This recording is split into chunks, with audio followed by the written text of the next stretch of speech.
Assalamu alaikum dear students. Welcome to my English coaching class. Today I will share a very important topic with you, that is how we will tell time. বিষয়টা খুবই simple, আশা করি তোমরা শেষ পর্যন্ত দেখবে, তাহলে তোমরা সহজেই এই জিনিসটা বুঝতে পারবে। আমরা যখন সময় ইংলিশে এরকম বলি তখন আমরা ইট ইজ দিয়ে শুরু করি। প্রেজেন্টের ক্ষেত্রে ইট ইজ এবং পাস্টের ক্ষেত্রে ইট ওয়াজ। তো আমরা কয়েকটা এক্সাম্পল দেই, এক্সাম্পলের মাধ্যমে আমরা এরকম শিখি। এখন বিকাল 4টা বাজে, এটাকে যদি আমরা ট্রান্সলেট করি ইংলিশে বলি তাহলে কেমন হবে? নাও ইট ইজ 4 PM। এখন সকাল 11টা বাজে, নাও ইট ইজ 11 AM। তো তার আগে তোমাদের একটা বিষয় আমি বলে নিই, সেটা হচ্ছে AM এবং PM এর ব্যবহার। আমরা কখন AM এবং PM ব্যবহার করে থাকি? আমরা জানি দিন 12টা থেকে, অর্থাৎ যখনই দিন 12টা হলো তখন থেকে রাত 12টা হওয়ার আগ পর্যন্ত আমরা PM ব্যবহার করি, এবং রাত 12টা থেকে যখনই রাত 12টা হলো অর্থাৎ দিনের শুরু, ইংলিশ দিনের শুরু, তখন থেকেই কিন্তু আমরা AM ব্যবহার করি। আশা করি তোমরা বিষয়টা বুঝতে পেরেছ। আমি আরও কয়েকটা উদাহরণ দিই।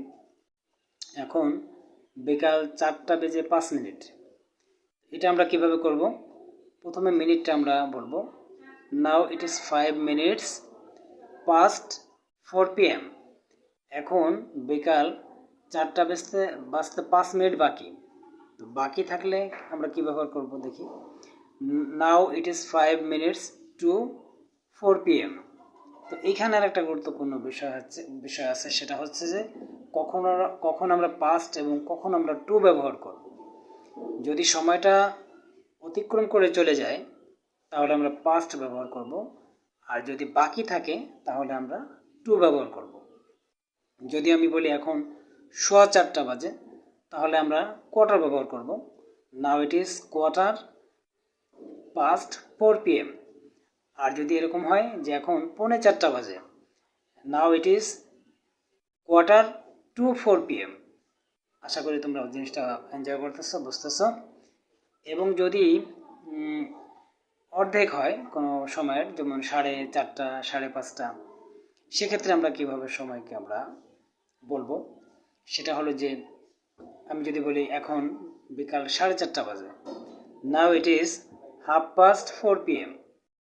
এখন রাত 8:30 বাজে, নাও ইট ইজ 8:30 PM। তো আশা করি তোমরা এরকম বিষয়টা বুঝতে পেরেছ।